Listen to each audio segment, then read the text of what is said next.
Hello everyone, this is Shadow. Due to copyright restrictions on YouTube, I can't publish many of the audiobooks you love. That's why I've created a special paid service where you can enjoy over 300 high-quality audiobooks from platforms like Webnovel, Pocket FM, Audible, Wuxia, and more. Each novel comes as a one-time purchase, no subscriptions, no hidden fees. After payment, you'll receive full access via Telegram, along with all future updates for that novel. You'll find a wide selection of your favorite genres and titles, always in premium audio quality. Check the full list of available novels in the description. DM me now to get your favorite stories in audiobook form and start listening today.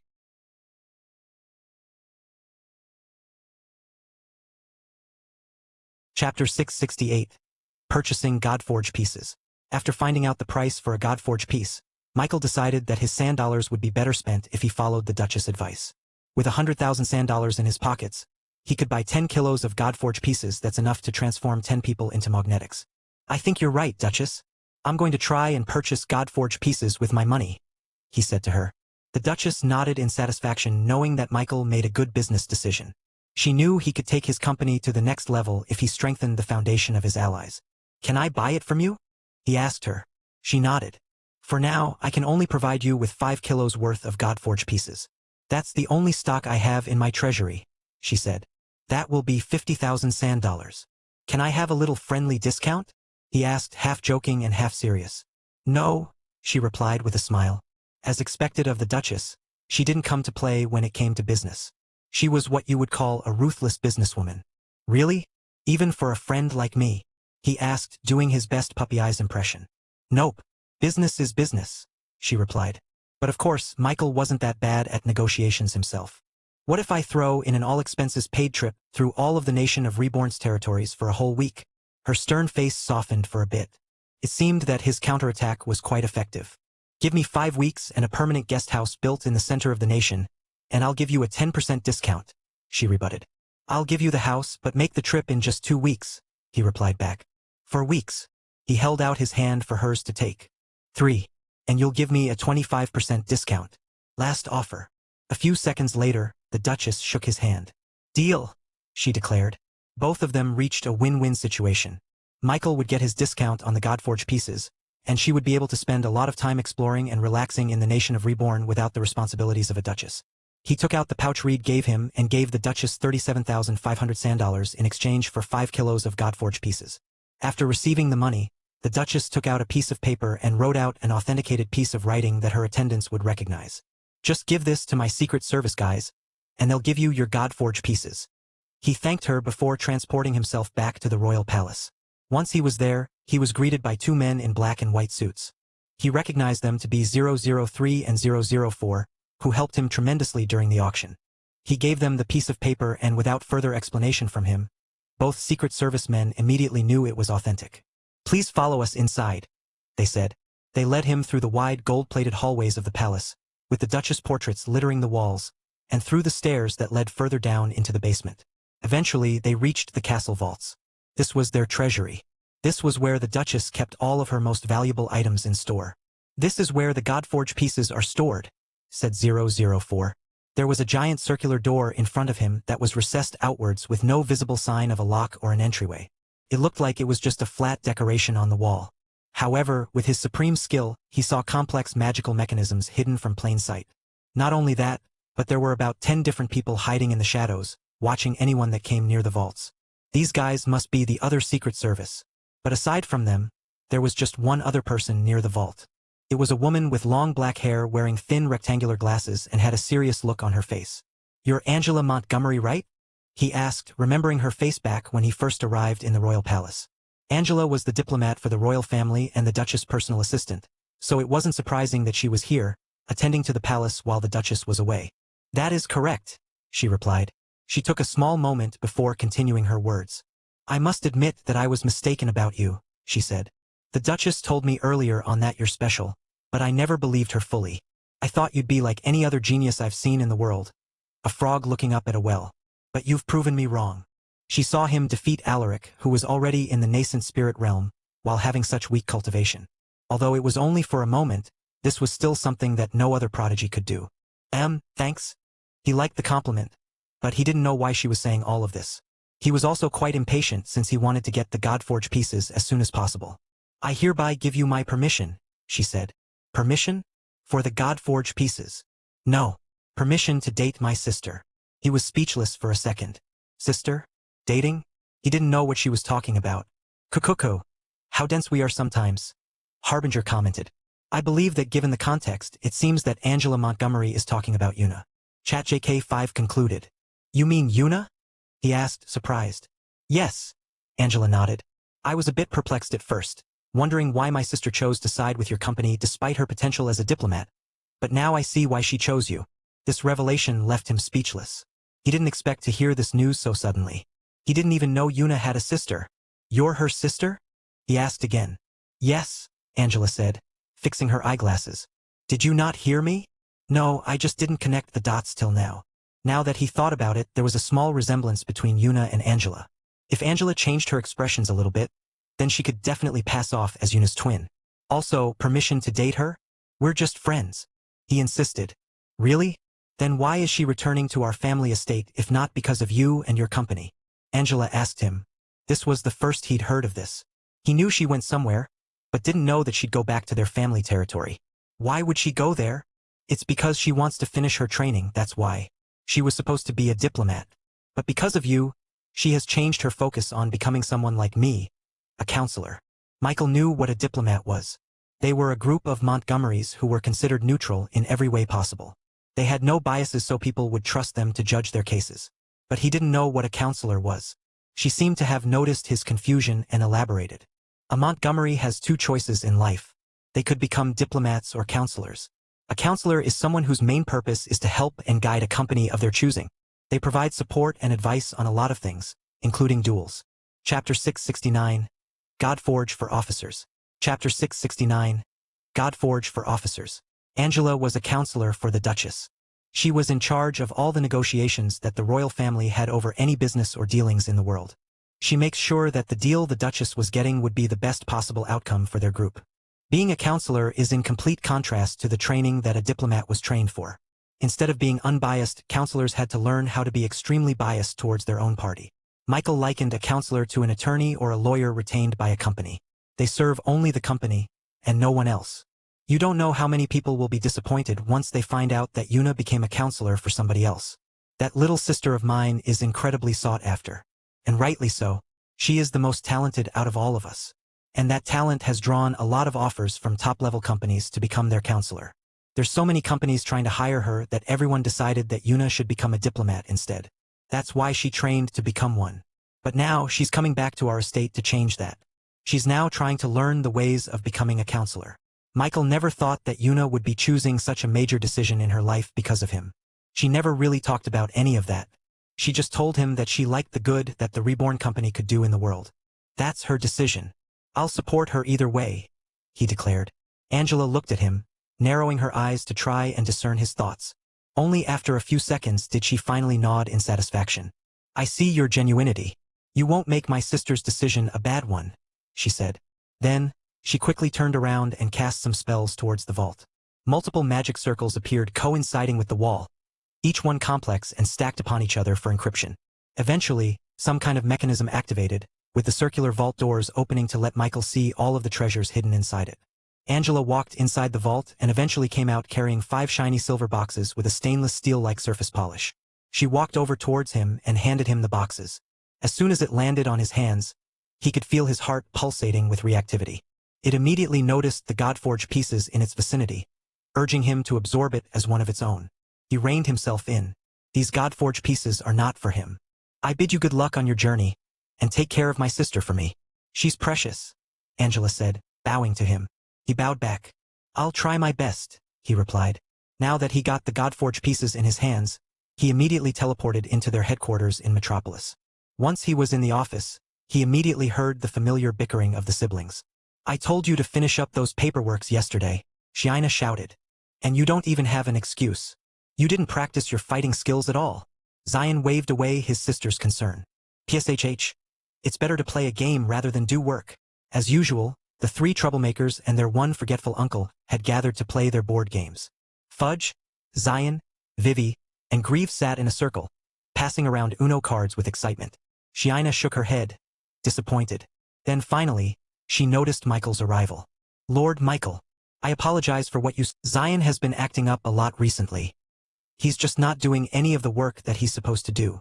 That's just how Zion is, he replied. But Lord Michael, he's doing even worse than Jaku. Okay, that is a problem. If Zion was doing less work than the self-proclaimed laziest person in the entire world, then maybe there was a problem. Don't worry, Lord Michael. I'll straighten him out, she assured him. Michael didn't really care because he wanted to let the Dragonborns do what they wanted. Anyway, I want all of you to gather in a circle. I have a surprise waiting, he said. As soon as he said that, both Fudge and Zion immediately got out of their seats and pestered Michael to no end. Surprise? A gift? Show me. Show me. Eventually, Shiina had all of the major officers of Reborn gather for a meeting. There was their CEO Castell, the 4 Dragonborns, Fudge, Grieve, and the 2 orc chieftains Sasuke and Naruto, and many more officers in charge of the nation of Reborn. The reason I called you all here is because I wanted to give you these. He laid out all 5 boxes on the table for everyone to see. They all looked very interested to see what was inside. This is what will take our company to the next level, he said, twisting the top of each box, and suddenly, the box's top surface folded up into one long thin metal sheet, letting everyone take a peek from above. They saw a tiny metal piece floating in the box, less than the size of a fingernail. It was engulfed in a big white fire that didn't seem to be affected by the breeze of the air conditioning unit. Everyone felt a tug in their hearts. The Dragonborns clutched their hearts, feeling the call of the metal into their bodies. They didn't know anything about this metal, but they knew that it could only belong inside their hearts. Lord Michael, these are Godforge pieces, he revealed. Each one is able to turn a normal person into a magnetic. Zion's eyes lit up. Like that cool diva above your head. You mean to tell me that if I have this, then I could also have cool-looking metal arms like you? A diva differs from person to person. No two can be the same, he explained. Still, I want one, Zion said, reaching towards one of the boxes before Shiina stopped him. Hey, that's not for you. Only Lord Michael can decide which one of us can have the privilege of becoming a magnetic. Shiina straightened her posture with a proud look on her face. It looked like even she wasn't immune to the call of the Godforge pieces. You guys should decide which one of you will get one first. Right now, only 5 of you can get it. But in the future, everyone will have a chance, he promised. Everyone looked at each other, all hesitant to be the first one to throw their names into consideration. Despite the silence, everyone was eager to become a magnetic. I think the first honor should go to the most senior officer of Reborn, said Shiina. I think Miss Castell should get the first piece. Castell was Michael's first employee, so it was only natural for the privilege to become hers. However, the CEO maid quickly refused. It will only be a waste. It's better if these Godforge pieces will go to the Dragonborns. It's only logical. They are our strongest fighters, and we'll have to rely on them regarding problems of strength. The other officers of Reborn agreed wholeheartedly with Castell's decision. Chapter 670, Rebornian Magnetics. As soon as Zion's hand got near the box, it seemed as if the floating piece of metal inside got triggered into a reaction. It vibrated, growing with intensity as he got closer, before finally shooting off towards his heart at near breakneck speed. With the force of the Godforge piece hurling at his chest, Zion was thrown back, colliding against a few desks before crashing on the concrete wall. The Godforge piece slowly seeped into Zion's red scales, before eventually reaching into his inner system. The metal traveled through his veins, instinctively finding its way through his organs and into his heart. After crashing into the wall, Zion grabbed his chest and tried to feel for any entry wound but found none. Huh? He asked out loud. What happened? Where did it go? Meanwhile, Michael watched all of this with his drone watching from every angle. With his ability thermal vision, he now saw the tiniest speck of orange light coming from Zion's heart where there weren't any from before. This was proof that Zion was now a fully fledged magnetic. The Godforge pieces didn't reject him. It worked, Michael rejoiced inwards. There was a part of him that thought that this wouldn't work, especially since it was common knowledge that demihumans couldn't become magnetics. But of course, he now figured out that the reason for that was because of their lack of talent. Without talent, there was no diva. However, the Dragonborns did have talent. In fact, every Rebornian all had talents, whether they were humans or demihumans alike. With his supreme skill of gift bestowal, he was able to awaken the hidden talent within anyone. Congratulations, Zion. You are now a magnetic, he said to the red-scaled Dragonborn. Whoa! Erg! Zion balled up his fist and scrunched up his face as if he was trying to push out his bowel movements. After a while, he got tired. Ha! Ha! Why is it not working? Where's my robot arms? You have to awaken your diva first. And that can't be forced. You have to naturally find the answer within yourself. This saddened Zion. Really? But I want my robot arms now.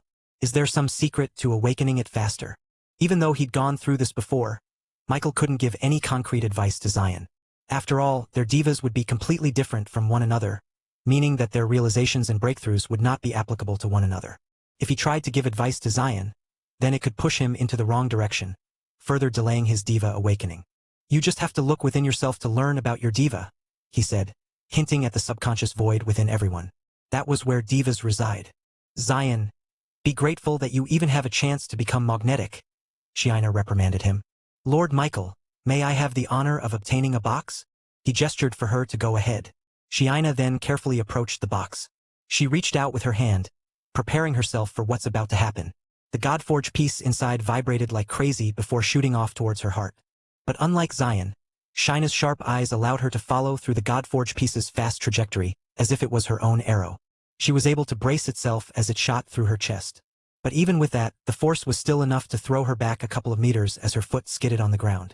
And just like Zion, a small ball of glowing orange light appeared on her chest, symbolizing the sliver of ability power now in her body. Congratulations, Shiina. Thank you, Lord Michael. I shall endeavor to awaken my diva as fast as possible, she said, bowing to him. Now there were 2 dragonborns left. Go ahead, Amisu, said Jaku, who was still lounging in a chair. Amisu wanted to object, but was too shy to say anything with everyone else looking at her. She slowly approached the boxes, with her eyes closed and her hand outstretched as far as possible. Finally, she got close enough to trigger a reaction from the Godforge pieces. It sensed the presence of a natural magnetic. It vibrated and shot off towards her chest. However, at the very last second, Amisu ducked out of pure nervousness, letting the Godforge piece fly off and directly into Jaku's heart. The sleepy dragonborn was suddenly jolted awake as he felt the force of the Godforge piece push him out of the couch and into the air. Kook! Kook! Jaku coughed. Excuse me. I was trying to relax over here. So sorry. Amisu muttered, with her green scales blushing red. But still, Jaku became a magnetic as well, so it was all good. Eventually, Amisu worked up the courage to approach the boxes with her eyes open. Then, a kilo of Godforge shot to her chest, integrating with her heart. But unlike everyone else, she stayed in place as she held her chest with both hands. Now all 4 dragonborns had become magnetics. It would only be a matter of time until they awakened their divas. I wonder what their divas would look like, he wondered. He wanted to know if there was a difference between a diva from a human and a diva from a demi-human. Now there's just one left, he announced. Me. I want one, Vivi said, buzzing around Michael's face. You're a supreme being. I don't think you can, he said to her. But I don't want to get left out, she complained. Everyone's getting Godforge pieces.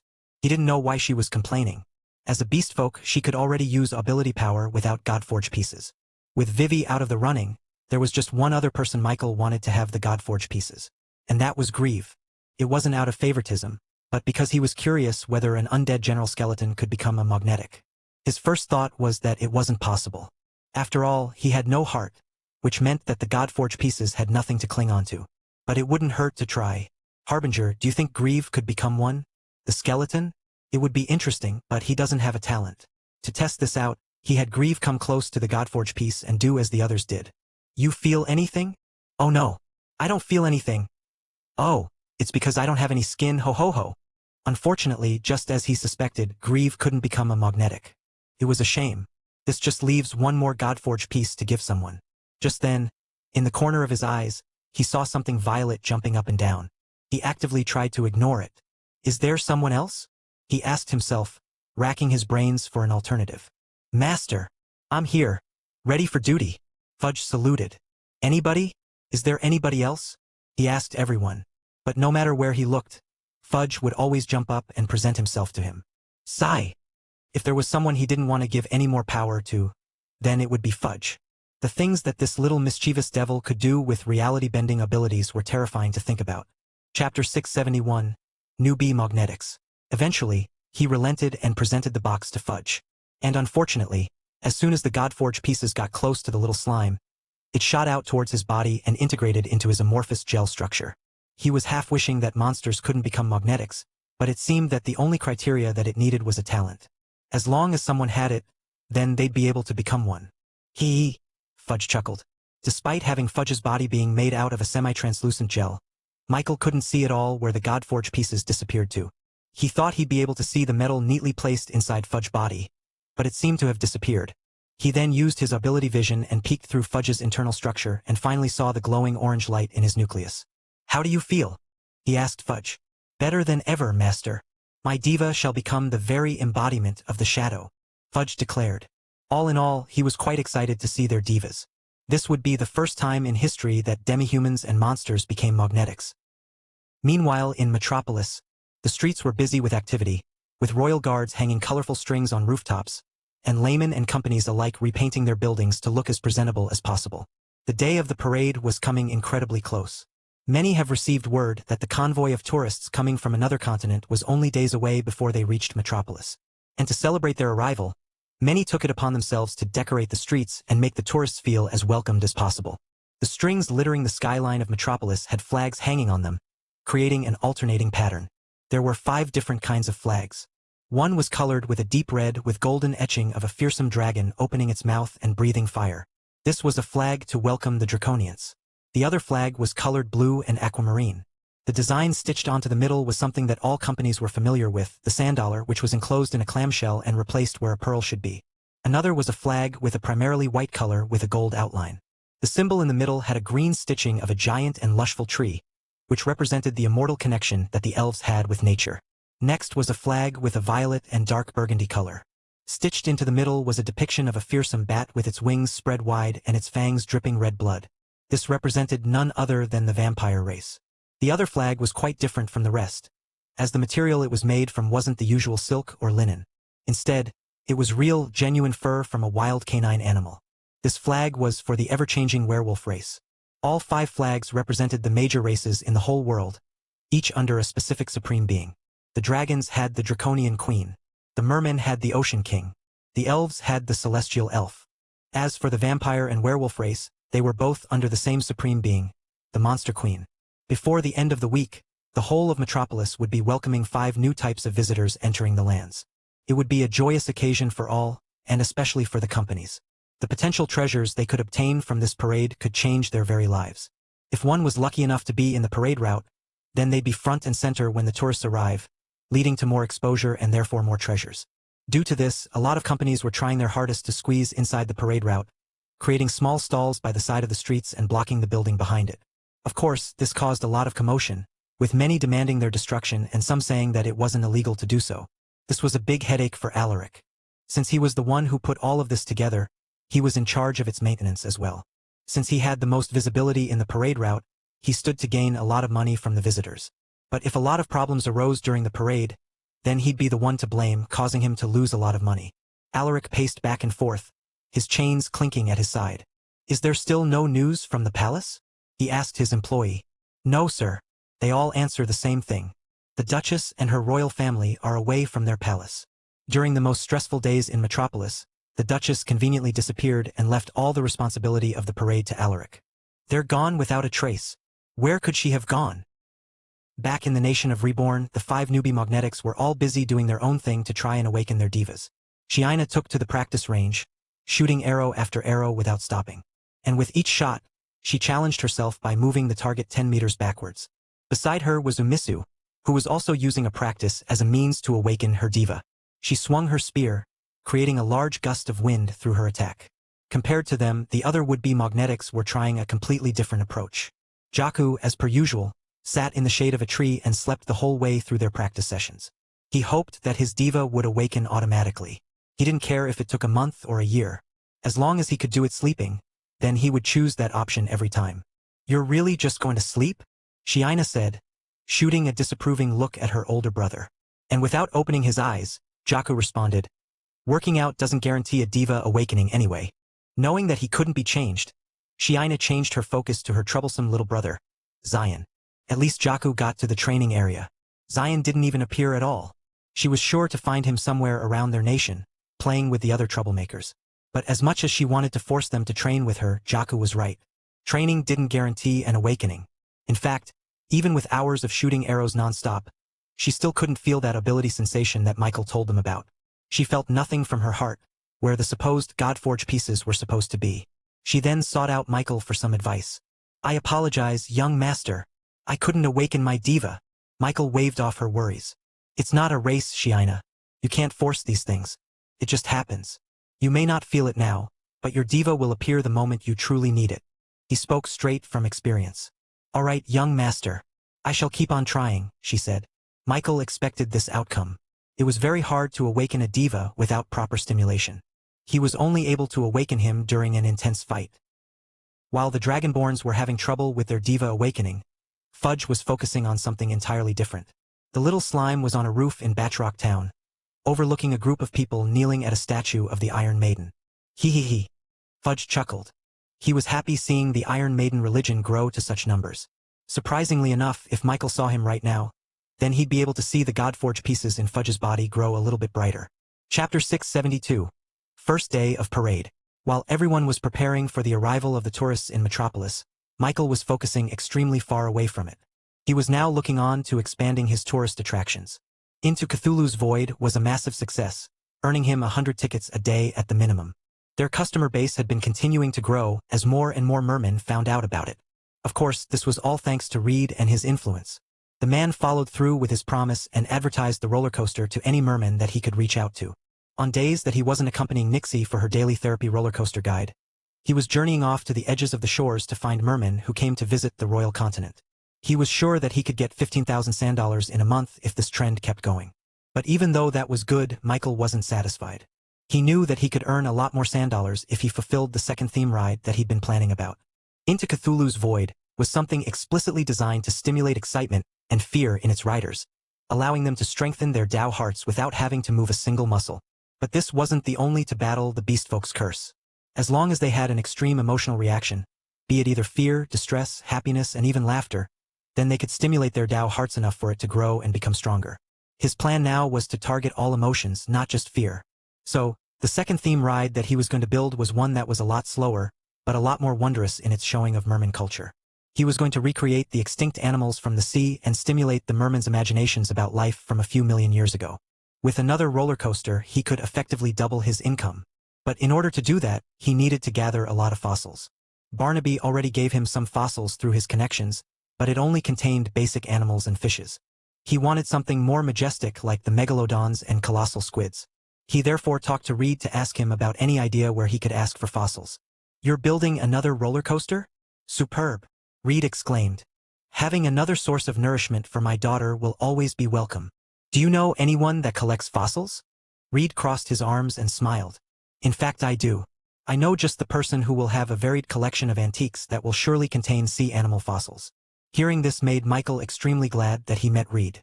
"Can you introduce me to him?" Reed nodded. "Sure, but we need to go back to Metropolis to talk to them. We'll be able to see them in the parade."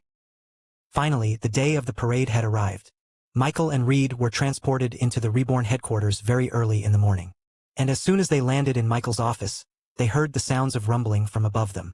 It sounded like there were thousands upon thousands stomping their feet at the same time. "Good morning, Lord Michael," Shiina greeted him, who was already up since 3 in the morning. "What's going on?" he asked her. "Thousands upon thousands of people are awaiting the parade, Lord Michael. There are only limited spots in the streets, so many people have been reserving their spot since midnight." Those were the sounds of people just walking around? We're 10 levels below ground. Curious, he brought out his drone and began piloting it up the elevator shaft and out into their main reception area. And immediately, just in front of their glass doors, he saw people squishing each other together as they tried to fight for their way to the front of the streets for a better view. The sounds of arguments, excited squeals, and overall conversation from thousands of people was deafening. He flew his drone out into a window and continued to fly high up in Metropolis skies. Looking down, he saw a unique sight. There was a visible line of crowd going from the eastern gates of Metropolis all the way to the western gates. The people below looked like sardines from up above as they squirmed around and awaited the arrival of the tourists. And surprisingly enough, things got even more hectic as the hours passed and rumors swirled about the potential sightings of a convoy in the distance. As the minutes passed, finally, they saw a convoy of carriages riding in the grass plains. The people near the eastern gates welled up with excitement, shouting at the others and warning them of the tourists' impending arrival. Michael used his drone and moved closer to the carriages to get a closer look. As he got within a kilometer mark, He got close enough to see the carriages that these tourists arrived in. Is that? He moved closer, wondering if he thought he saw wrong. But his drone's camera captured everything in crystal clear quality. He saw correctly.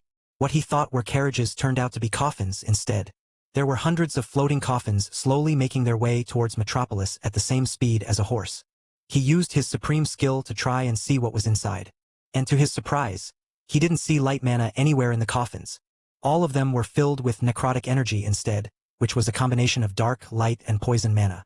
This was the exact same energy that Grieve used to keep himself alive. They're undead? He pulled his attention away from the drone and sought Reed's counsel. He told him about the coffins he saw floating in the plains. That's the vampires, Reed answered. They're undead creatures of the night, so during the day, most of them just travel with their coffins for comfort. Michael didn't know much about vampires. The things he knew about them were from his previous life, so he didn't know if it would be applicable to their species. But it seemed that the rumor about them not liking the sunlight was true. Why are there just vampires? He asked Reed. That's how the parade is structured. Didn't the Duchess tell you? She and Alaric both decided that it would be best if the tourists went in batches rather than have them go all at once. If I remember correctly, the first group would be the vampires, followed by the elves, then it's going to be us mermen, followed by the werewolves, and finally the draconians. Now that he thought about it, if the people of Metropolis were already this chaotic with only the vampires coming to visit, then things would truly be crazy if all of them came at once. The vampires? Huh. Do they drink human blood? He asked. Reed shook his head and immediately explained. That's a common misconception about vampires. They drink blood, but not just human blood. They could totally be fine with just drinking animal blood. Many books depict them as evil creatures of the night, especially because they have the monster connotation with their species. But that's not true. In fact, one of my best friends is a vampire. That's who I was going to introduce to you. Chapter 673, Vampire. Eventually, the coffins entered the gates of Metropolis, prompting the royal guards to create tighter security and prevent anyone from simply walking through the road and blocking the parade. As soon as the coffins entered the gates, they stopped in place. The crowd waited with bated breaths before the sound of creaking would echo through the streets. One by one, the coffins opened up as men and women with pale skin floated up from their lying position. They all wore a black robe that they draped all over their bodies, shielding most of their skin from the sun. Gasps and whispers echoed out as people began talking to themselves, amazed at seeing vampires for the first time in their lives. Whoa! They look menacing. Hey, don't be rude. Vampires are just like any other people. They're so strong that I can feel their power in the air. There were lots of rumors about vampires, some of them were true, while some of them were just pure myths. However, one thing they definitely got right was the fact that they were considered to be pretty strong among the beast folks. Werewolves were physically the strongest, but they lack power in magic. Conversely, the elves were strong in magic, but lacked physical prowess. Just like the mermen, vampires were strong in both regards. Both were strong in their element, the mermen with water, and the vampires with the night. Michael stood atop their rooftops with Reed by his side. Do you know these vampires? He asked Reed. Among the group of vampires floating in the streets, with their eyes still closed, Reed pointed to the guy who was positioned furthest to the right. That's my friend, Guillermo. He's part of my network, and he's the one that helps me deal with business regarding vampires and werewolves. Just then, the vampires opened their eyes and floated down into the ground. As soon as they stepped foot in Metropolis soil, they nodded in satisfaction. Then they waved. As soon as they did that, it was as if all the tension in the room was broken. Among the rumors about the vampires was that they were quite standoffish and antisocial because of their extremely long lifespan. However, this simple wave of theirs made them look approachable to the masses. Finally, the crowd erupted in cheers. They felt extremely honored to be the first few people in the royal continent that had the privilege to see actual vampires roaming in the daylight. Then, the vampires walked forwards, following the path of the route that Alaric chose for them. With their long robes still draped over their bodies, they looked like they were just gliding over the ground as they walked through the streets. And as they walked, some companies used his opportunity to advertise their companies. Welcome vampires. Would you like some grade A blood from mountain sheep? We offer garlic-free meals at the ready. Do you miss the night? Well, we have changed our buildings to allow no sunlight at all to pass through them. Despite this, the vampires continued to walk along the streets, talking amongst themselves as they got immersed into human culture. Some they found amusing, some they weren't interested in. However, the vampires never stopped to enter any of the shops or buildings. One could see from their eyes that despite Metropolis' best efforts to accommodate them, it truly wasn't enough to get them interested in any way, shape, or form. But finally, The vampires entered the Upper Woods district and passed through the main street. The vampires were just about to walk past the whole corner before one vampire noticed someone waving at them from atop the roofs. Guillermo, Reed's so-called best friend, looked up and saw a familiar face. And for the first time, a vampire broke off from the parade and entered into a company's building. That vampire's inside the Reborn company store. I can't believe it. What did he offer to attract them? They don't even offer blood. Michael and Reed floated down into the store and met up with Guillermo. Ah, Reed, my old friend. I wasn't expecting to see you here, Guillermo said. And even though his words seemed warm, his face was completely nonchalant. There was no expression of joy. But Reed knew that this wasn't a problem at all. That was just how vampires worked. They only looked emotionless. I thought mermans weren't supposed to go here till later? We had a family emergency, Reed said. Immediately, Guillermo knew what he was referring to, and a sad expression dawned on his face. Ah, Nixie, I prayed that she would get better once you're here in the surface world. Is she in relatively good health? Reed then showed a big smile, something that Guillermo wasn't expecting to see. You should see her now. She's walking, talking, and she even has some human friends. Reed then went on, bragging to his friend about how Nixie was slowly starting to become normal. And after hearing how Nixie, the girl plagued with the curse of the Tao heart, was interacting with other people on her own, Guillermo was stunned. The curse didn't just affect mermen. They affected all beast folk, so Guillermo knew just how impossible it was for Nixie to recover so fast. When not even a month ago, her heart was on the brink of critical failure. It would practically take a miracle for her to recover. I don't understand how that's possible, Guillermo said, his face churning for answers. It's possible. And it's all thanks to this man right here. Guillermo, I want you to meet Michael. Guillermo's eyes went over to Michael. A kid. That wasn't out of offense, but one of curiosity. Guillermo couldn't believe that a kid would be able to solve a millennia-long problem that plagued all beast folk. It's true. Do you know me to be a liar? There was still a hint of doubt in Guillermo's face, but he was now starting to accept it. I heard that humans are very creative. Has he found a medicinal cure? A panacea? Michael shook his head. No, I just gave her a roller coaster.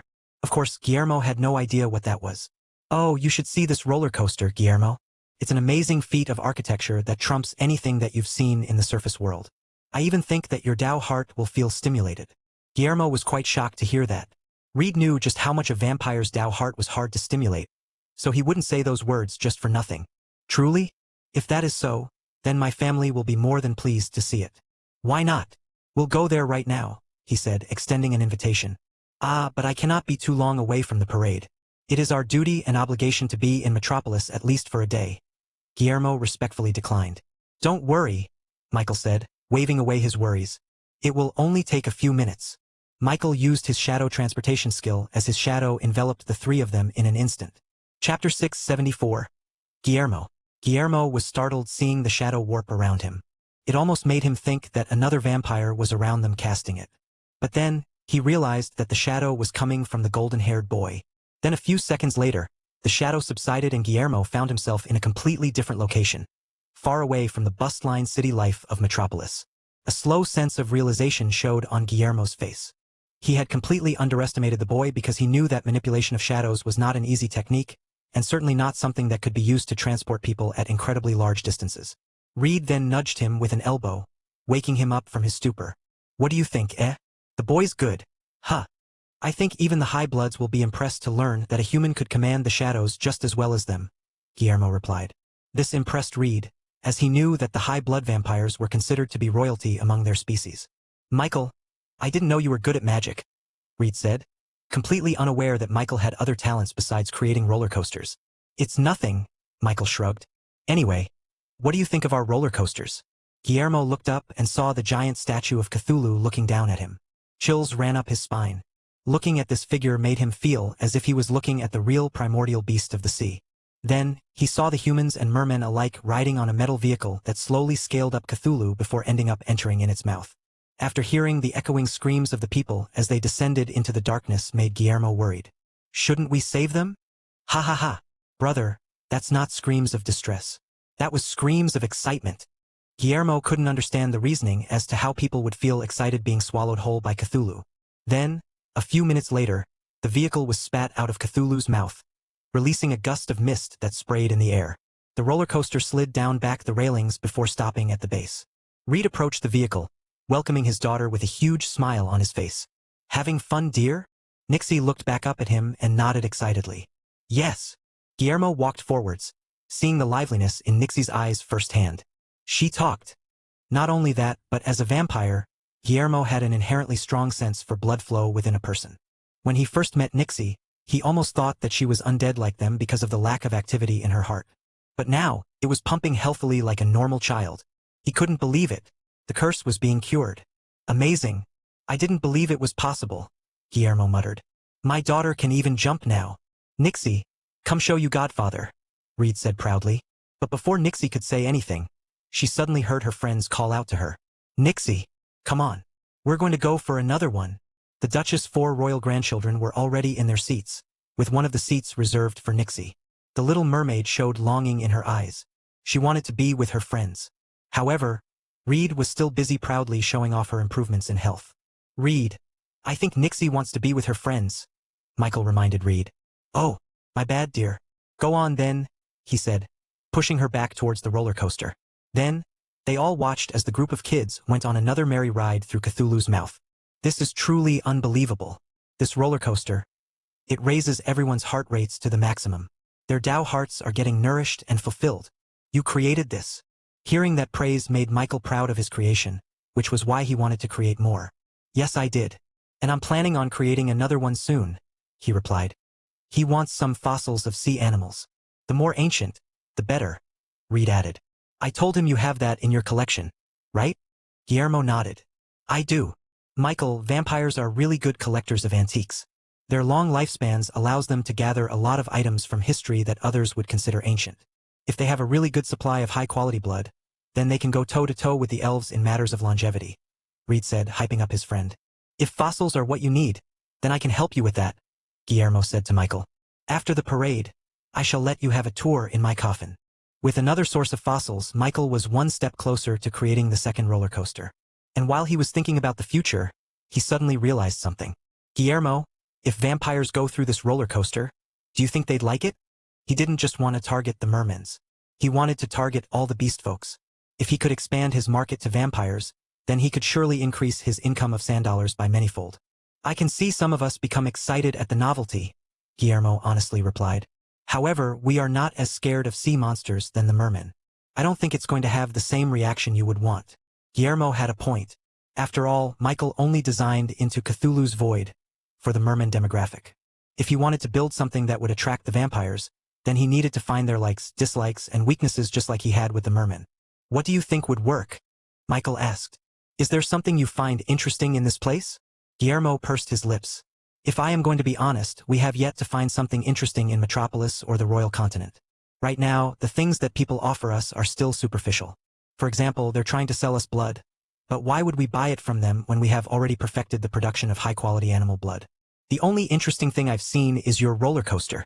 But we are probably going to move out of Metropolis as soon as the parade ends to explore the Royal Continent in its entirety. But hey, we might visit this place again once I tell everyone about this, Guillermo said with brutal honesty. What do you think is missing from Metropolis? Michael asked. Most people in the surface world don't know that we vampires are very religious. Some think it's paradoxical for us vampires to praise divinity, but we actually believe that divinity is what gives us power. But we're not the conservative type. We like all religions, and we're curious about the beliefs that humans have that differ from ours. That's one of the main reasons why we have ventured out of our territory. We want to expand our horizons. So to answer your question, if there's just one thing that would have attracted our attention, then it would be churches, Guillermo said. Immediately, Michael waved his hand and tried to stop Guillermo from speaking any further. Shush! He might hear you, Michael said, panicking. Don't give him any more ideas. Reed and Guillermo looked at him funny. They didn't know why Michael was acting this way. But unbeknownst to the two of them, there was a certain violet slime that was smiling with an evilish grin. Chapter 675. Oh Great Slime. Chapter 675. Oh Great Slime. In a dark room filled with ambient light of semi-melted candles, there was a group of people gathered kneeling in cold concrete flooring. There were about 30 people inside the room, with all of them wearing a robe that casted a dark shadow on their faces. And with the flickering candles, one could see illustrations of metallic robots etched with some blunt object into the very concrete itself. All of these robots were kneeling, just like the people gathered in the room. And if one looked at the furthest part of the room, then they would see that the robots were praising and worshipping a woman-like figure that had metal and robotic features herself. This was none other than the gathering of the highest-ranking clergy of the Iron Maiden. After the Reborn company freed Batroc Town from the tyrannical rule of FlareCorp, they began treating the Iron Maiden as their one true savior. Almost all of its citizens were converted into its religious fanatics, doing everything in their power to do the Iron Maiden's bidding. Leading the group were two people, Viperion and Hestu, now named as bishop and priest respectively. They all waited patiently, looking up at the empty spot in the pedestal in front of them. Then finally, they saw a shadow emerge, transforming into an amorphous violet figure. Fudge appeared before the Iron Maiden devotees. "We welcome the great slime," they all simultaneously greeted. Hestu immediately stood up. "I hereby report that everything is going well with the spread of the Iron Maiden. With the spread of automobiles in Angora City, there are now more and more people who align themselves with our beliefs. They believe that automobiles are sacred beings of the Iron Maiden," added Viperion. The other devotees began nodding their heads, agreeing with the two. "We shall continue to establish our religion in Angora City," said Hestu. However, Fudge shook his head at their proposal. "There's been a change of plans, There is something that we must do. The Iron Maiden wills it." Everyone looked up at Fudge, anticipation filling their faces. If the Iron Maiden willed it, then they would be willing to do anything, he said. "We shall start our establishment in Metropolis." Gasps of excitement filled the dark room. Everyone had been waiting for this moment. Metropolis was one of the biggest territories in all of the royal continent. The amount of worshippers that they could convert to their religion would probably be enough to turn their religion from obscurity into the mainstream. "Are we really about to embark on this mission, O Great Slime?" asked Viperion. "Yes," Fudge answered. "Master, the Iron Maiden's chosen needs our help. He needs us to spread our religion in Metropolis." Just as Michael feared, Fudge heard his conversation with Guillermo. And now, Fudge finally had a reason to step into Metropolis. If the Iron Maiden established themselves in Metropolis, then it could attract the attention of the vampires, thereby directly helping Michael and the Reborn company. It was a fantastic idea in Fudge's mind. It would help spread the Iron Maiden, as well as increase Reborn's connections with the Beastfolk tourists. "What are our plans, O Great Slime?" Fudge shrugged. "It's simple. We just spread the good word of the Iron Maiden." Back in Metropolis, the first batch of vampires had finally finished their route in the parade. And once it had turned into nighttime, they began searching for an appropriate accommodation to sleep in for the remainder of their visit in Metropolis. Of course, having the honor of housing the vampires was something that all companies aspired to have. And as expected, the lucky ones that ended up getting the vampires' attention were those that they passed through in the parade route. As expected, most vampires chose accommodations from the major factions. The minor factions, on the other hand, got at least a few visitors for the day. However, the ultimate winner among them was none other than Alaric. "Did you hear? Alaric had about 20 vampires in his hotel accommodation.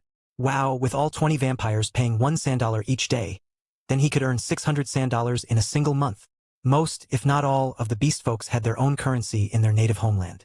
However, the $1 was something that was universally accepted among them no matter where they were. So, in their visit to the royal continent, all tourists would use $1 as their main mode of payment. And for a lot of people, $600 a month could be considered an amazing feat, at least for the first day of the parade.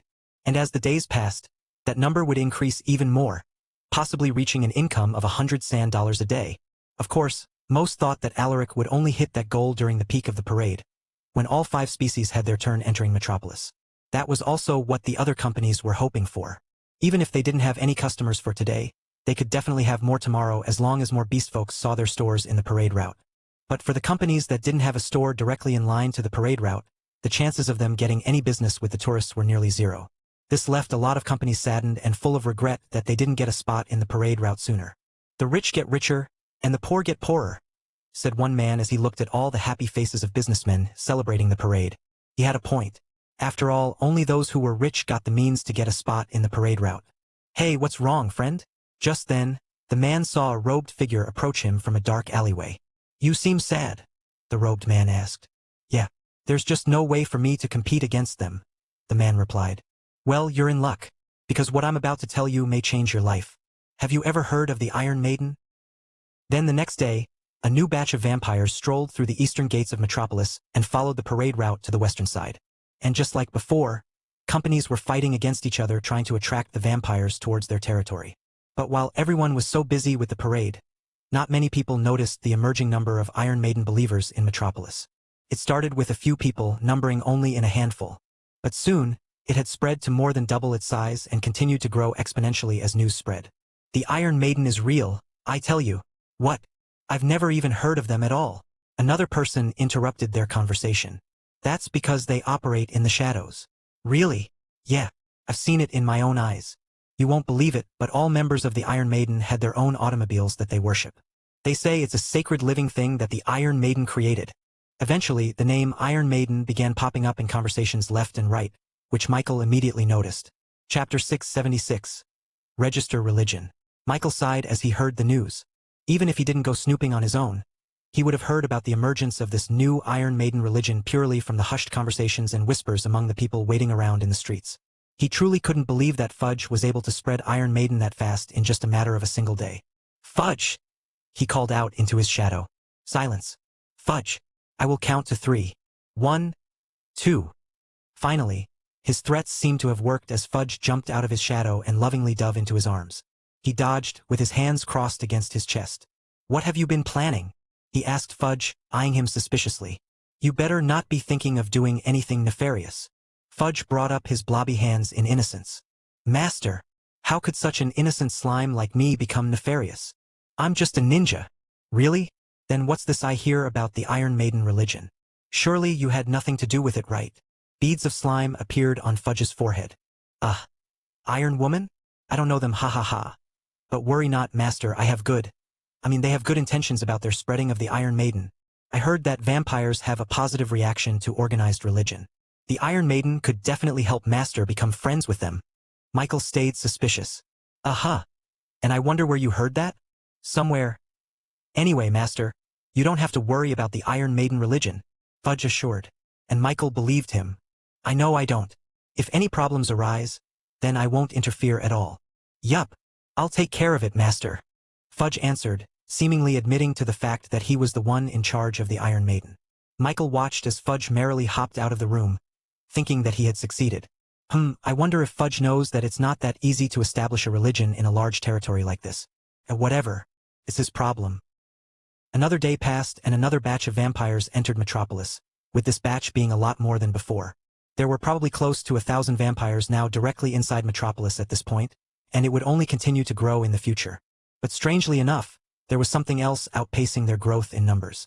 These past few days, the Iron Maiden religions seemed to have picked up a lot of speed and slowly creeped their way into the mainstream conversations. Eventually, even the higher-ups of the association decided to confront the so-called Iron Maiden religion for their illegal spreading of doctrine in Metropolis.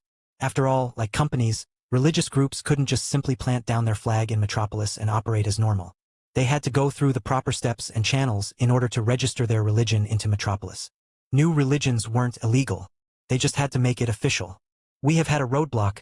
Oh great slime, said Hestu, aka priest. The soldiers and guards of Metropolis are cracking down on our meeting spots and breaking up our gatherings. This is slowing down our expansion significantly. That's not the only problem, oh great slime.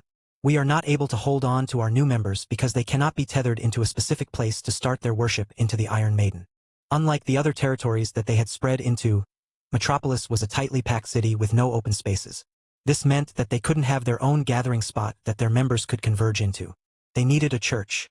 But of course, in order to be able to buy property, much less establish a church, then they'd have to register the Iron Maiden religion into Metropolis. It was actually quite easy to do so. They just had to fill up some forms, and they were good to go. But for Fudge, it was almost impossible to do so. After all, he'd have to give up his anonymity to establish the Iron Maiden into an accepted religion in Metropolis. And he couldn't do that. How would he be a good ninja if people knew his name? He wanted to be the power in the shadows, not the light. That was reserved for his master. I will fix this like Master, Fudge declared. He teleported out of their meeting place and arrived in the nation of Reborn.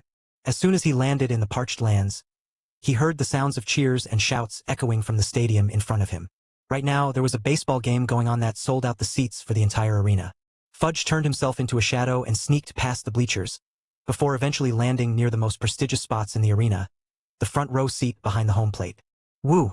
Go Hobmanki Engineers! Home run! Home run! Home run! Nixie, you shout at them too! The 4 royal grandchildren plus 1 shy mermaid girl cheered for their favorite team, wearing their baseball uniforms and a giant glove on their hands. Right beside them was none other than the ruler of all of Metropolis, Duchess Regina. She, too, was engrossed in the game just like anybody.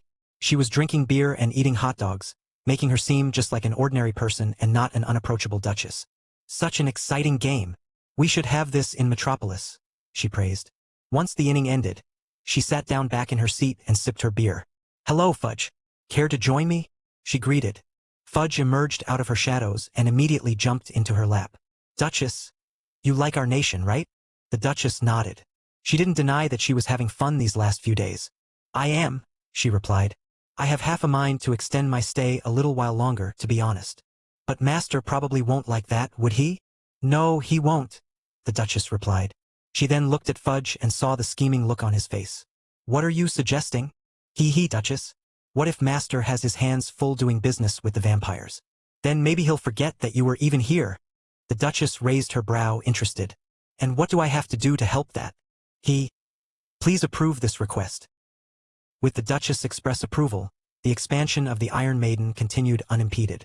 Their numbers continued to grow steadily, especially since more and more people realized that the Iron Maiden religion actually got registered into Metropolis despite not disclosing the names of its members.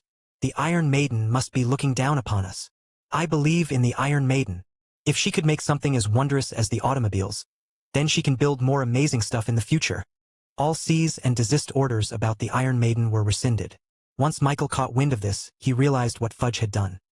He couldn't believe that the mischievous little slime somehow convinced the Duchess to use her executive power to cut through all the bureaucracy needed for their registration. He was hoping that this would be the end of their expansion so that he wouldn't have to worry about Fudge getting more influence, but it seemed that Fudge was more competent than he gave him credit for. Chapter 677. Religion. Deep in the night of Metropolis, a group of people gathered in a room devoid of any light. Despite that, the inhabitants of this dark recess of the land didn't seem to find that much trouble navigating through the pathway. They all wore a long black robe that scraped past the ground as they walked. The only color on their attire was the red velvet lining peeking through the long tipped collars lunging out of their necks. Both the men and women in this group were extremely pale, as if they hadn't seen the light of day since 1,000 years ago. And if one were to shine a light on their bodies, one would see that their skins would sparkle like they doused themselves in an oily glitter. But perhaps the most fascinating aspect of their appearance was their two protruding fangs on their upper teeth, barely hidden by their red lips. These were none other than the vampires that visited Metropolis. And of course, unlike normal humans, vampires like them would only be active during the deep night, when the sun's uncomfortable rays were out of their views. Not only that, but they sustained themselves only through drinking blood, nothing more, nothing less. How has everyone been enjoying the royal continent so far? One of the vampires asked. In his hands was a glass of deep red blood with a distinct smell of a sheep's musk still lingering around. They are well-meaning people, answered one of the vampires. Just from this parade alone, I can see that they treat us with care and respect just like any other species. They all had a positive reaction from the people of Metropolis. The hospitality they received in this place was incredibly nice to see. But of course, they knew that it wasn't just purely out of the goodness of their own hearts. They knew that humans were aiming to earn as much sand dollars as they could get, which they didn't mind at all. But despite such a positive experience in Metropolis, almost all of the vampires were just about ready to embark onto the next territory in the royal continent. That was because they knew that they weren't going to find what they were looking for here in Metropolis. My only complaint is that this town has a complete lack of churches, one of the female vampires commented. They have no culture of worship. It can't be helped. Metropolis is a capitalistic society, one that doesn't place much interest in the ways of faith and belief. The vampires found it a shame that they couldn't learn anything from Metropolis. But that didn't matter. They had plenty of territories to go through in the entirety of the royal continent. We shall stay in this place for a couple more days, maybe a week at most, said one of the leading vampires. And just as they were about to conclude their meeting, they suddenly saw a bat fly through the window and into their room. This bat flapped its wings and took its place near the center of the gathering before its entire body got enveloped in a shadow and finally transformed its body back into a vampire. I have good news, ladies and gentlemen, said the newcomer vampire. Start with the good news. Good news. It seemed that Metropolis wasn't as fully secular as we thought. There is a current trend among its citizens to start worshipping a new deity and join a newly minted religion. Upon his news, all vampires perked up with excitement. They thought they'd never find an active religion in Metropolis. What's the bad news? The other vampires asked. The bad news is that I have already investigated this religion called the Iron Maiden. It seems that they worship a metal woman who has created miraculous vehicles that defied the physical laws of the world. I got the impression that the deity they worship is someone that is recent. It's not what we are trying to find. The vampires' excitement died down soon after his words. The religion that they were trying to find was something that worshipped a deity that was deeply ingrained into the history of the world that they now knew today. But the Iron Maiden religion looked like it had just recently been founded, so it couldn't have been the one they were looking for. They would want to visit the Iron Maiden religion at least once, but it wasn't worth it to spend even longer than that. It would be better to just continue their travels until they found what they needed to find somewhere along the known corners of the royal continent. Meanwhile, back in the nation of Reborn, Michael knocked into one of the guest bedrooms in his house. "It's me, Michael," he announced. "Ah yes, please come in," said Guillermo. After seeing the roller coaster for himself, Guillermo found himself incredibly intrigued with the culture and innovations that Michael had done in this place. It made him stay for a few days just to take it all in. Michael then opened the door and walked inside. Just then, he realized that there were strange symbols written in a circular pattern around the floor. Around it were candles that were already half melted, accompanied by the smell of incense. This looked like a ritual of some sort. Then, he realized that vampires were incredibly religious in this world. Guillermo must have been in the middle of his prayer when he knocked. "Sorry. Was I interrupting you?" Guillermo shook his head. "You were not. Our divine has no need for time nor space, so I could simply reaffirm my beliefs at my own leisure." After hearing this, Michael was curious. What kind of religion did the vampires believe? "You said back then that vampires are incredibly religious. Why is that? Who or what are you worshipping?" he asked directly. He would have thought that they were exactly the opposite. In his previous world's pop culture, vampires were considered harmful monsters that ravaged the innocent and were repulsed by the divine. There were multiple depictions of vampires that would burst into flames the moment they entered a church. A beastfolk's Tao heart is their source of power. That is undeniable to the mermen, to the draconians, and even to us. That is why it was vitally important for anyone to strengthen their Tao hearts. There were a lot of methods available. For the draconians, they do so by fierce and dangerous combat. But for us vampires, we derive our strength from belief. The more we believe a deity, the more we believe that it is real, then the power that we gain from our Tao hearts will be incredibly tremendous. Then, Guillermo pointed at the mirror in front of the faucet. "Do you see that?" Michael looked in the mirror and saw only his reflection, and not of Guillermo's. It looked like he was alone in the room. Legends has it that if we vampires are able to find and worship the deity responsible for the creation of our very species as a whole, then we would be able to regain the very soul that we lost through death. We could get our reflections back. That is our quest. But it's not just for vampires but for everyone as a whole. After all, the deity that we would worship is someone who also created the abilities that you humans use. Chapter 678. Reason for Religion. What? Michael was surprised. The deity of the vampires was connected to divas and ability powers? "It's true," Guillermo insisted. "Back in the ancient era, there were no distinctions between human, demi-humans, or beastfolks. We were all one species that benefited from an immense power, which you humans know to be as abilities, given to us by the gods. There was peace, abundance, and prosperity to all. However, a great cataclysmic disaster occurred. The whole world was almost broken in half from the magnitude of the destruction. After that, we lost our power and slowly we began to devolve into the current known species we are now. Some turned human and some demi-human but not vampires. There was one human who was a devout follower and believer of our deity. And on the brink of their death, their intense faith allowed them to seek out the divine and ask for their help. The deity, even though they were slowly losing their divinity, used the last bit of strength they had to save that loyal human from death. They gave them a second chance. And thus, that human now became the original vampire. Using this newfound lease on life, the original began converting humans into vampires, saving them from death and growing us as a species. Michael listened to Guillermo's history lesson about vampires and there were a few things that he was interested in learning more about. He talked of a great cataclysmic disaster that basically ended the ancient era of prosperity and felt that it was familiar to him. He remembered how the original Godforge was destroyed and broken down into pieces because of a great catastrophe. A part of it was reserved back in the Dwarven Kingdom, while the others were spread across the world randomly. Could the two be talking about the same calamity?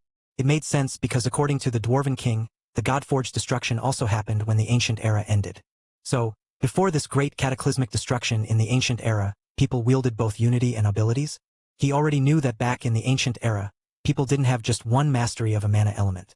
They mastered all just like him, allowing them to wield unity. But Guillermo just revealed to him that they also wielded abilities as well, making the ancient humans an incredibly powerful species. After this accomplishment, the original vampire faded back into the recesses of the world, having done what needed to be done. Our ancestors dutifully kept a record of the original vampire's last will. They instructed us to find the missing religion of our deity and restore it to its rightful condition, not just as a way of thanks, but as a way to restore our souls. Some even say that it would allow us to regain our powers as an ancient human. Michael went silent for a second before asking, "Wait, the original vampire disappeared? Did they die or something?" "No, it has been written down that the original vampire is a true immortal. They cannot die. As for their location, we have no idea. If the original vampire does not want to be found, then they will never be found. They said that they will only return once the deity has been found. Thankfully, despite their disappearance, our species as a whole has grown large enough to sustain our numbers through reproduction. It seemed that one of the known rumors about vampires didn't apply to these species. After all, it sounded like they couldn't turn a human into a vampire through biting their necks. Only the original vampire could do that. So your goal in the royal continent is to find the deity that started the vampire race, the one who gave people the power of abilities?" "Yes," Guillermo replied. "The religion that once prospered throughout the lands has been fragmented and turned into ruins. It's our job to find its remains and stitch together its structure to complete the worship of our deity." Michael had a thought in his mind, one that was hard to ignore. There's no way, right? His mind reeled back to the first moment when he used his abilities, when that apparition of a metal woman appeared above his head. Ever since then, he'd been wondering who or what it was. The only conclusion he could come to was that it must have been a deity that was related to the Godforge pieces. And it sounded like the deity Guillermo was talking about was also connected to the Godforge pieces. Could the Iron Maiden be the deity that they were talking about, or was it a mere coincidence? A part of him didn't want it to be true, simply for the fact that this would validate all of Fudge's efforts to create the Iron Maiden religion. Through pure luck, the little slime may have actually stumbled upon an ancient religion that was deeply connected to the vampires, as well as humanity as a whole. "Can you tell me more about this deity?" "Our deity is Mother Nature herself. She was the land beneath our feet. She was the skies that color our reality blue. Her power encompasses everything in between, from life and death, and from beginning till the end. She is creation itself." After hearing Guillermo's description of this supposed goddess, Michael breathed a sigh of relief. The Iron Maiden was someone completely clad in metal, and was someone that was probably related to the blacksmiths. She was not the deity that the vampires were looking for. He could only imagine the look on Fudge's face if he found out that the vampires were searching for the Iron Maiden. "Thank God," he muttered out. "Huh? What's that?" "Nothing. Anyway, thanks for telling me all this. We're still on for tomorrow, right? You're going to show me the fossils that you have in store?" Michael asked, quickly changing the conversation. Guillermo nodded. "Yes, definitely. But before I leave, I want to explore the nation of Reborn to its fullest. Do you have any churches over here?" Michael froze. No. He was lying, of course. Even though he told Fudge not to do it, he was still able to spread the Iron Maiden religion in the nation of Reborn. There were actually little churches here, and they're dedicating themselves to the Iron Maiden.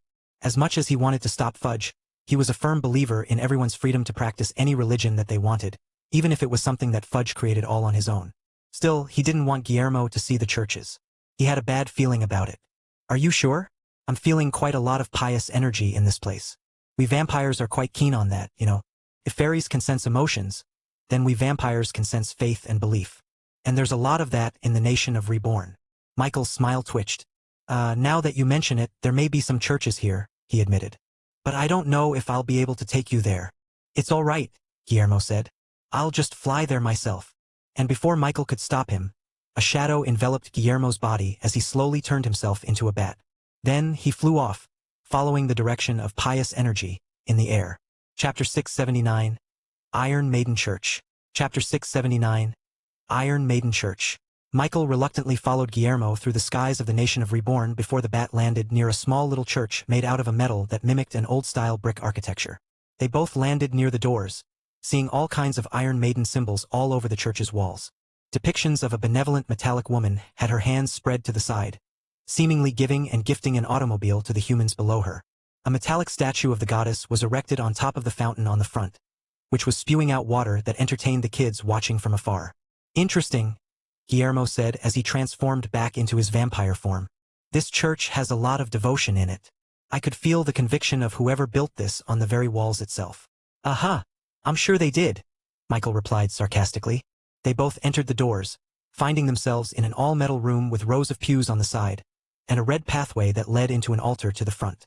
There were a few Rebornians already kneeling on the pews, seemingly praying to the metallic deity depicted in the altar.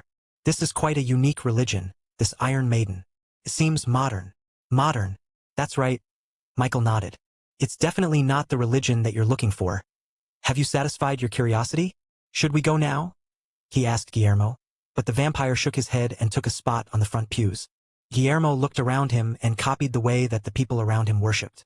With his hands touching the metallic pews and getting in contact with something intimate from the Iron Maiden, he closed his eyes. Meanwhile, Michael just stood there on the side as the shadow underneath his feet morphed into a machi-like shape. Master, have you finally accepted yourself as the chosen of the Iron Maiden? Fudge asked, excited. This was the first time Michael had visited one of the churches, or even acknowledged its existence. No, I'm just here accompanying a friend who was curious, he replied. And I still don't fully accept the fact that the Iron Maiden is even a deity at all. She could have been just a very powerful cultivator from the ancient era. Master, she had to be a deity, or else how would she have known that attaching herself to you will become the single most greatest decision of her life? They must have been omniscient. Of course, Michael wasn't convinced. Nope, I still stand by my words. Just then, his words trailed off as he saw something moving out of the corner of his eyes. He turned to look at the pews and saw Guillermo's body shaking. Not only that, but the exposed skin out of his long black coat started to sparkle as if he was exposed directly to the sun. What the? Alarmed, he thought something had gone wrong. He immediately used his supreme skill to see if Guillermo's life was in critical danger. He was afraid that he would see Guillermo start to vaporize like in the movies, but using his supreme skill, he was able to see that the necrotic energy in Guillermo's body wasn't getting weaker. It was getting stronger instead.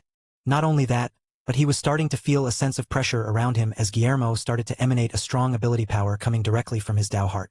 And using his drone vision proved that claim. He saw the orange glow in Guillermo's heart start to increase in luminosity. He had seen this phenomenon before.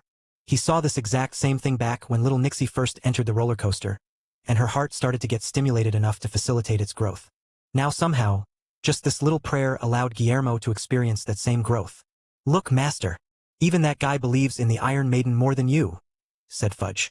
Michael stayed silent for a moment, remembering that vampires treated religion and belief as their way to stimulate their Dao hearts. But he never really thought that it would work this way. And judging from the look of surprise and utter shock from Guillermo's face as he experienced this phenomenon, it was safe to say that this wasn't something that happened regularly. This was new even to him. The only thing that he could think that would elicit that kind of reaction from Guillermo was if it was connected to the deity that they'd been trying to find. There's no way, he muttered out loud. And finally, Guillermo snapped out of his stupor, looking around and panting as he tried to catch his breath. Ha ha! That was our deity, Guillermo exclaimed. Oh, come on! After a few minutes, Guillermo was finally able to recover from the shock that he just experienced. He looked at Michael with an incredulous look on his face. This Iron Maiden is the one that we've been looking for. Michael looked at him and shook his head. How could that be? You told me that your goddess is one of creation and nature. But the Iron Maiden is the exact opposite of that. She's the embodiment of metallurgy, something that is not natural and is made up by humanity. She's a robot. Despite his words, Guillermo remained adamant. There was a crazed look on his face as he looked up at Michael. It has been said that the deity has completely changed her entire appearance to survive the cataclysmic event. That's what made her so much harder to track down for us vampires. And it seemed that the appearance she chose to have was one that you now call the Iron Maiden. She's the deity that we seek. I'm sure of it. It's as it was written in the book that the original vampire left for us. If we worship the deity that was lost in time, then our bodies would react in such a way that would bring elation in our very bodies. Guillermo knew he was right with every fiber of his being. And Michael, after seeing physical proof of such a change in Guillermo's body, could no longer deny that claim. It seemed that the Iron Maiden truly was the deity that they were looking for. Oh, great Gaia! We have finally found a trace of your divinity, praised Guillermo as he kneeled in front of the Iron Maiden's statue in the altar. So that's the real name of the Iron Maiden? Gaia? Hee hee hee. Michael slowly turned his head and saw a wide grin on the little ninja slime's face. This was what he feared.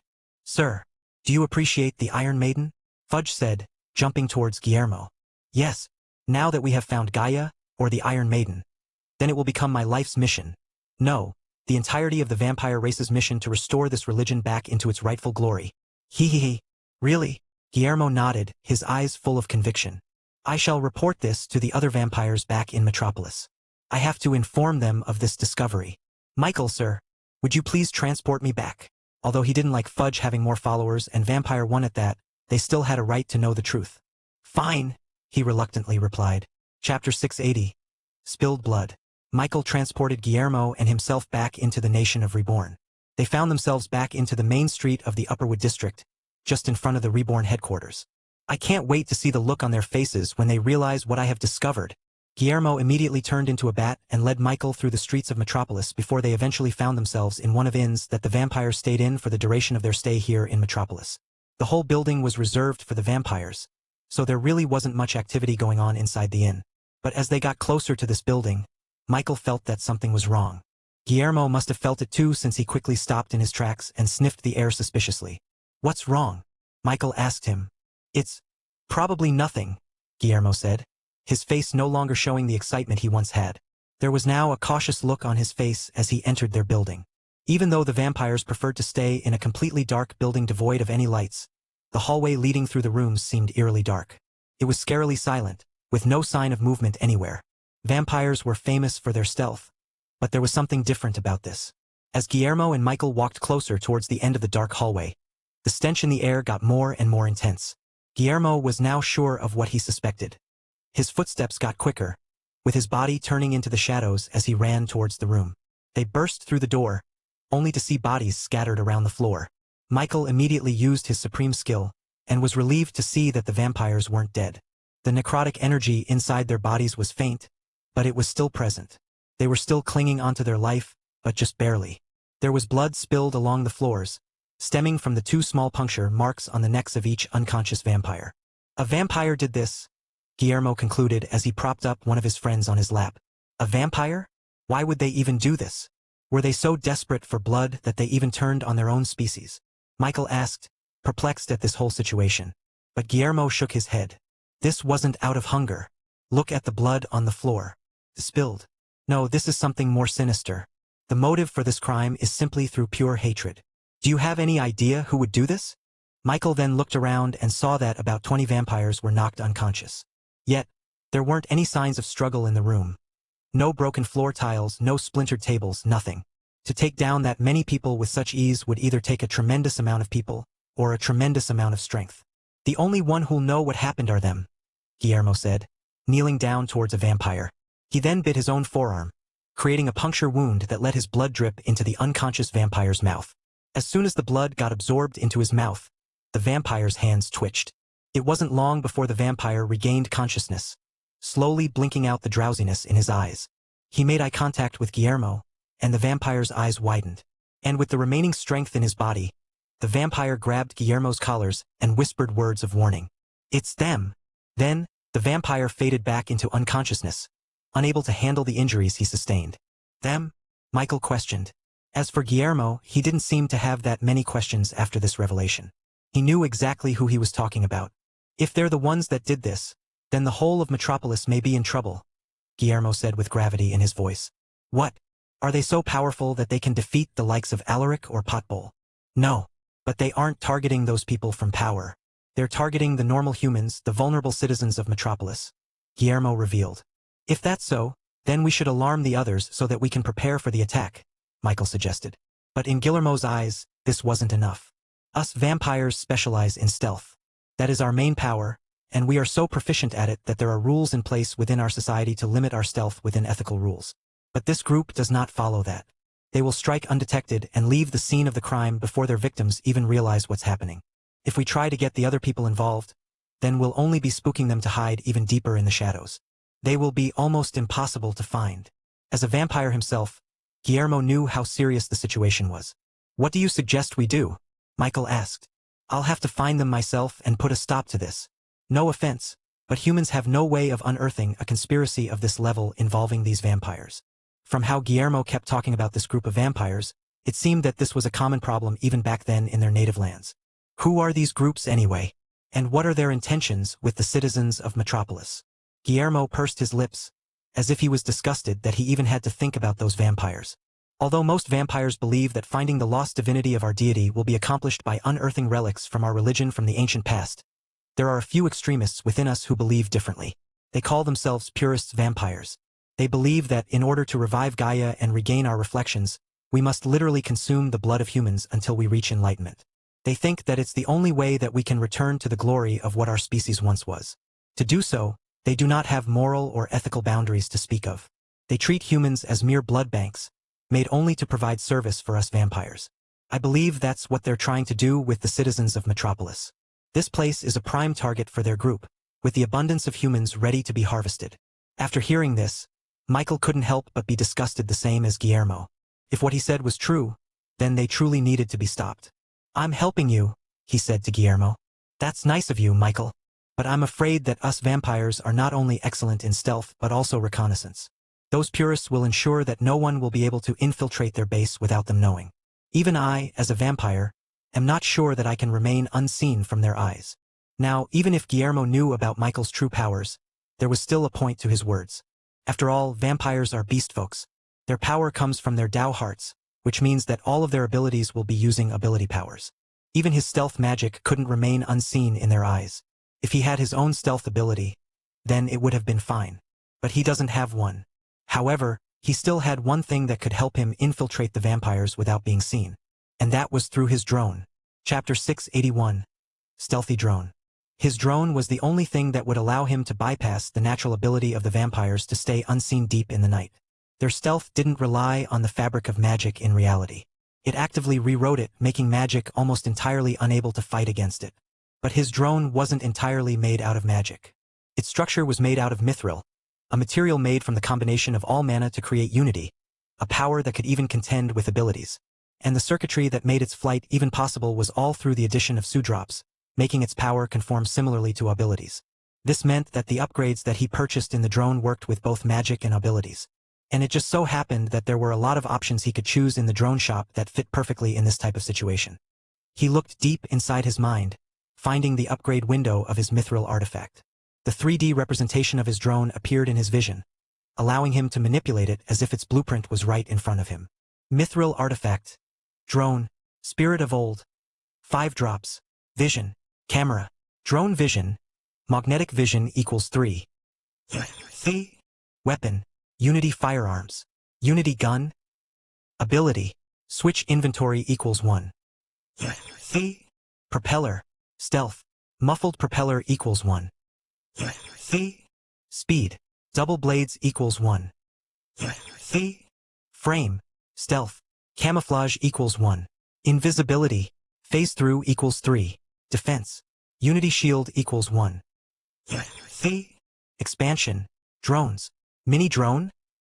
There were some options he wanted to buy, but he knew that he had to prioritize upgrades that would directly benefit him now and today. Of course, that would be the upgrade to the drone's stealth capabilities.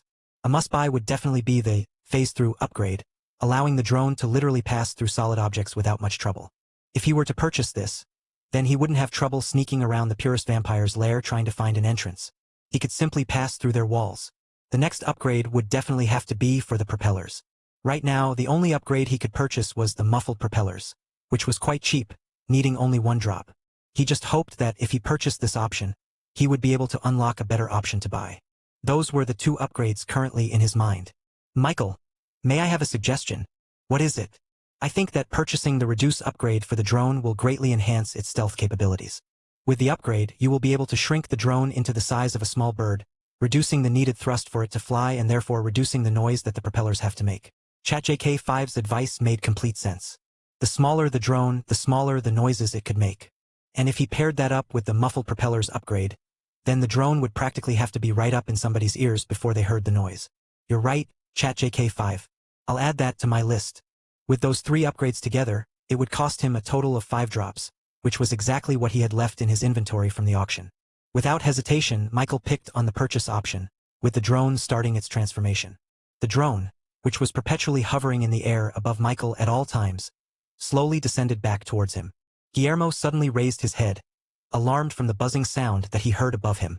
This would be the first time that someone was able to actually hear the drone's propellers even though it was still so far away from Guillermo. This only showed how innately powerful vampires were in terms of their observation senses. But even though he could hear the drone, he couldn't see it at all. Guillermo subconsciously covered himself in a fabric of shadow as he thought that they were getting attacked by someone from the purest vampires. It was only when the drone suddenly deactivated its invisibility, as it landed back down on Michael's palms, did Guillermo finally see the source of all that noise. What is that?" Guillermo asked, alarmed. Not being able to sense the arrival of a foreign object was a vampire's worst fear. "This is my mithril weapon," Michael replied. He noticed Guillermo's reaction throughout all of this and was glad to learn that the drone's upgrades definitely still worked on vampires. If the drone's propellers weren't so loud, then Guillermo wouldn't have even noticed it at all. This only strengthened Michael's decision to upgrade his drone's stealth capabilities. With the drone in his hands, nanoparticles suddenly emerged out of the frame and began working on the upgrade. It enveloped the 4 propellers, changing its design to create a much sleeker blade and a case that would dampen its noise.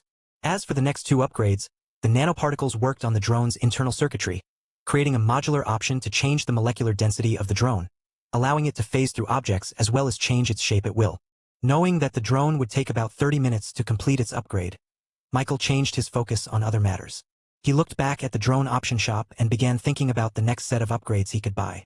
Now, even though he had depleted the 5 drops of sue he got from the auction, he still had a way to obtain more simply by purchasing them. If he were to use the rest of the sand dollars that he got from Reed, which was exactly 62,500 in total, then he could purchase 6 more drops to use. And since he was about to embark on a mission to find the purest vampires, he decided to splurge on the upgrades to make sure that he was as prepared as possible. He turned to Guillermo and asked him to wait. "I'll be gone for a few minutes to buy something," he said, before using his shadow transportation skill to teleport back into the nation of Reborn. Meanwhile, Guillermo stayed behind and tried to comprehend what he just witnessed. He thought that Michael was just some young human businessman that Reed introduced to him, but it turned out that the boy had a completely hidden strength to him that could even surprise a vampire like him. His mind lingered on the drone. The fact that he couldn't even see it meant that Michael somehow had a power of stealth that was even greater than vampires. Now, vampires may not be as physically strong as the werewolves, or as fluid and fast as the mermen, or as magically gifted as the elves, or even as dominating as the draconic race. But one thing that they were confident about was their stealth. No one was better at that than them. But that flying weapon proved him wrong. He finally understood why Michael was so adamant in accompanying him in this mission. With that weapon, they may stand a chance at stopping the purest vampires before they could do untold damage to the citizens of Metropolis. Chapter 682. Splurging on Upgrades. Michael arrived back in the nation of Reborn, near the Lamia district. There, he saw Serena, Nixie, and the other mermen playing around in the rivers. He approached them and immediately asked Serena for help. "Serena, can I purchase sue drops from you?" She immediately saw the serious look on his face and immediately changed her attitude. "Of course. How many do you need?" "I need 6, he said, giving her a bag of sand dollars containing exactly 60,000 sand dollars. Serena immediately accepted the bag and waved her hand, gesturing a unique set of stances as she commanded the water around her to part and create a half-dome indentation on the water. "Drop the bag here," she said to Michael. "Once the water has verified the amount, then it will return the appropriate amount of sue drops that you have purchased." Michael did as she said and gently dropped the bag into the water. And suddenly, like there was a vortex underneath the water, the bag was sucked into the half-dome indentation in the water. The bag seemed to have disappeared off into another location, as it was nowhere to be seen on the bottom of the river. A couple of seconds later, the half-dome suddenly churned and created a whirlpool before small green vials began to burst out of the water, landing directly in Michael's hands. He got 6 vials in total, each containing a drop of sue, just as Serena said. "I do not keep sue drops on me. Everything is still stored in the deepest vaults of Atlantis," Serena explained. "I am merely a middleman that allows humans to purchase sue drops from Atlantis." It made sense. If she brought sue drops with her, then it would have been extremely dangerous for her to keep walking around in the surface world. Even the corporations would get tempted to take sue drops from her, much more if they were just smaller companies. "Thank you," Michael said to Serena. She then dipped her hands in the water and flung drops towards him. This was a custom for mermen as a way to express their wishes for someone to become successful. "I wish you good luck in whatever you're trying to do," she said. Even Nixie mustered up her strength to shout towards him. "Good luck, big bro." He nodded with a smile, appreciating their gestures. And just as he was about to transport himself back to Metropolis, he suddenly felt someone grab his arm. He turned around, only for him to see an old mermaid with a hunched back and eyes that resembled unblemished pearls. He had never met her before, but he knew who she was. Reed talked about her, saying that she was very instrumental in convincing them to journey in the surface world to find a cure for Nixie. She was called the Old Seer. Victory over monsters lies not in becoming one, but in refusing to. After saying those vague words, the Old Seer let go of her grip on his hands and walked back into the water, as if nothing ever happened. Was that a prophecy? However, he didn't have any time trying to decipher her words. The more time he wasted, the more people could become in danger. He nevertheless thanked the old seer for her advice with a nod of acknowledgement before transporting himself back to the nation of Reborn. He began pouring each drop of Su into his drone, which slowly got absorbed into its surface. Mithril artifact. Drone. Spirit of old. 6 drops. Vision. Camera. Drone vision. Magnetic vision equals 3. Beast folk vision equals 3. Weapon. Unity firearms. Unity gun. Ability. Switch inventory equals 1. Propeller. Stealth. Muffled propeller. Speed. Double blades equals 1. Frame. Stealth. Camouflage equals 1. Invisibility.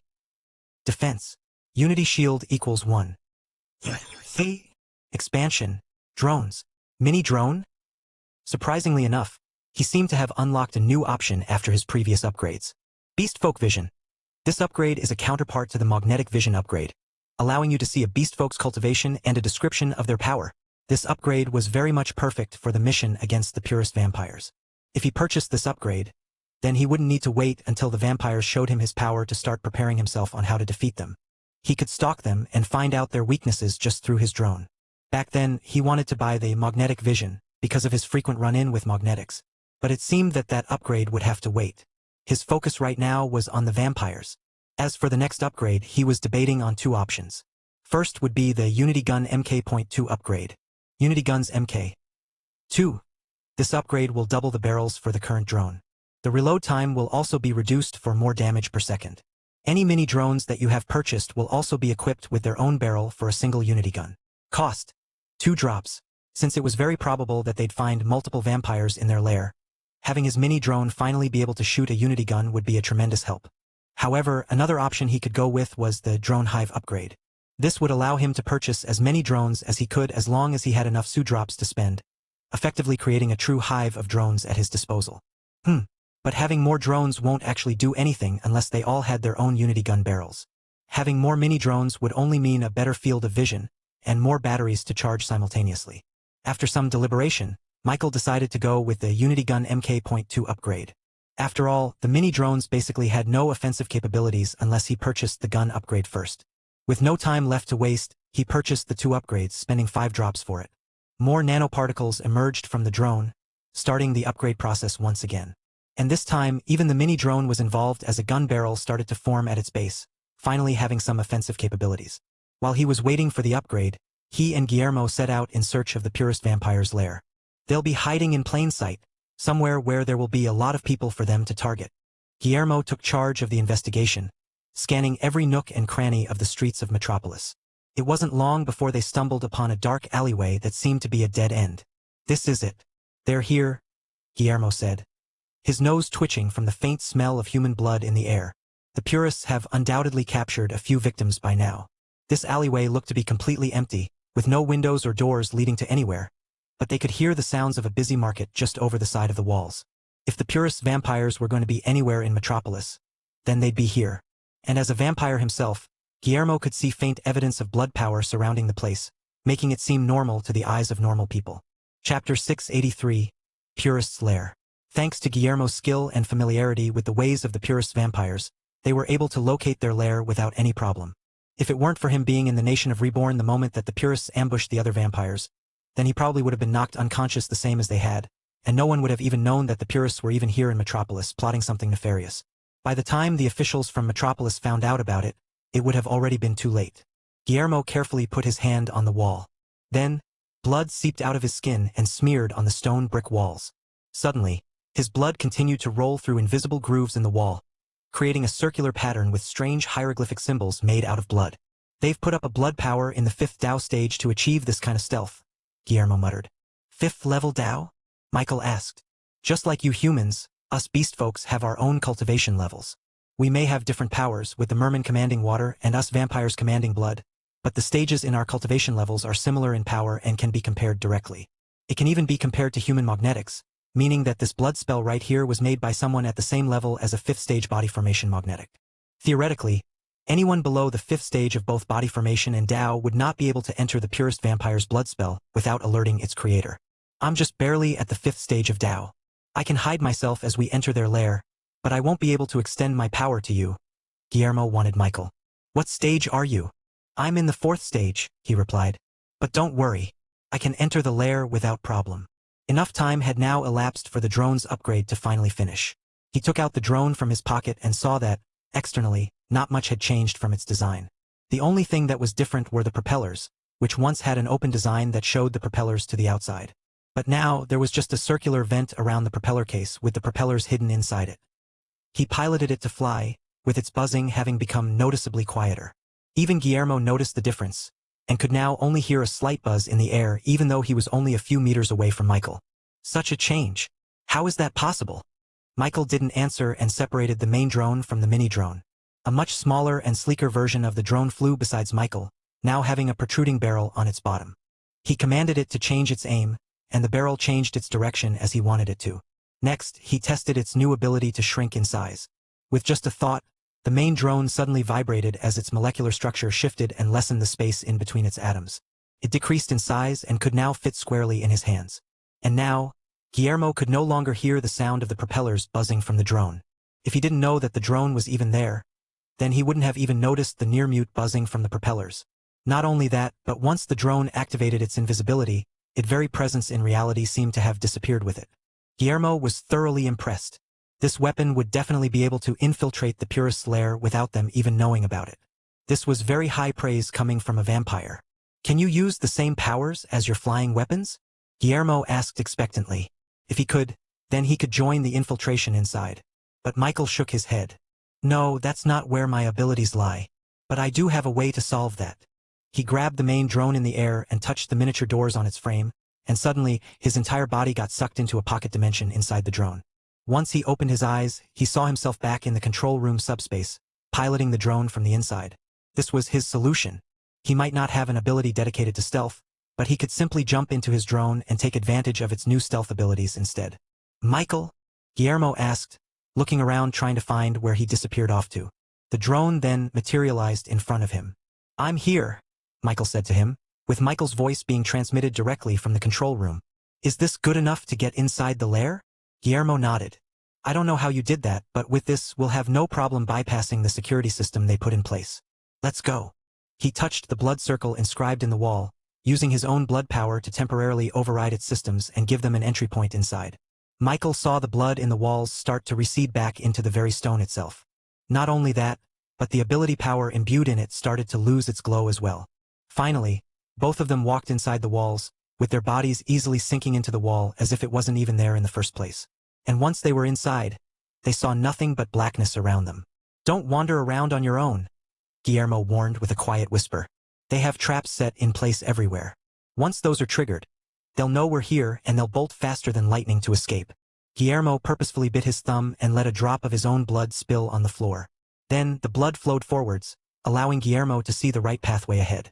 Still, Guillermo was careful with every step he took. He avoided pitfalls, trapped walls and doors, and even tripwires as they navigated through the darkness. Just then, Michael spoke up.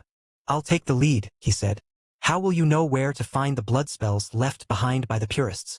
The answer to that question was his newly purchased camera option for his drone, the Beastfolk Vision. Using this new filter on his camera, he was able to see the blood power in the darkness as if it glowed in the dark. He saw which step was trapped and led to a dead end, and he saw which way led to the glowing group of vampires in the distance with crystal clear clarity. He piloted the drone, getting ahead of Guillermo. Wait, that's... And before Guillermo could finish his words, Michael skillfully avoided a swinging ball of blood from the ceiling. Then, Michael continued to fly through the purist's obstacles as if they were nothing.